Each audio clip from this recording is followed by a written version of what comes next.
రైతు సోదరులకు, ప్రకృతి ప్రేమికులకు నమస్కారం. వానాకాలం మన చేనులో పడే నీరు అక్కడక్కడ చేరుతుంది. అదేవిధంగా మనకు తెలిసినంత వరకు దాదాపు అన్ని ప్రాంతాల్లో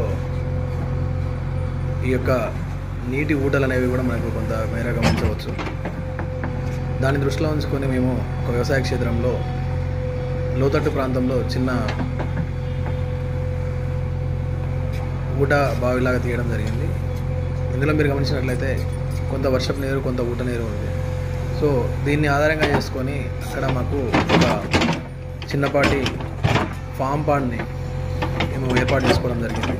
దీనిలో కనబడుతున్నటువంటి పూర్తి స్థాయిలో నీటిని మేము గమనించిన తర్వాతనే దానికి ఎక్స్టెన్షన్ కింద మనము మళ్ళీ ఆ యొక్క పాండ్ని ఎక్స్టెండ్ చేయడం జరిగింది. ఈ విధంగా రైతులు తమ చేలల్లో ఇంకుడు గుంతల ఏర్పాటు చేసుకున్నట్లయితే వర్షాకాలం నీటిని ఒడిసిపట్టడమే కాకుండా భూగర్భ జలాలని పెంచుకోవడంలో మనకి అవకాశం ఉంటుంది.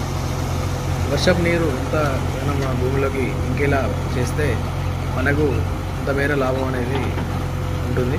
ముఖ్యంగా ఈ యొక్క వర్షపు నీటితో మొక్కల యొక్క పెరుగుదల మరియు వ్యాధి నిరోధక శక్తి కూడా ఎక్కువగా ఉండడం వల్ల మనము ఈ యొక్క పెట్టుబడిని కూడా నివారించడానికి ఆస్కారం ఉంటుంది. కాబట్టి రైతు సోదరులు ఈసారైనా సరే తమ వ్యవసాయ క్షేత్రాల్లో ఈ యొక్క ఇంకుడు గుంతల ఏర్పాటుని చేసుకున్నట్లయితే ఆశించినటువంటి ఫలితాలు ఉంటాయనేది మా ద్వారా తెలియజేస్తున్నాను.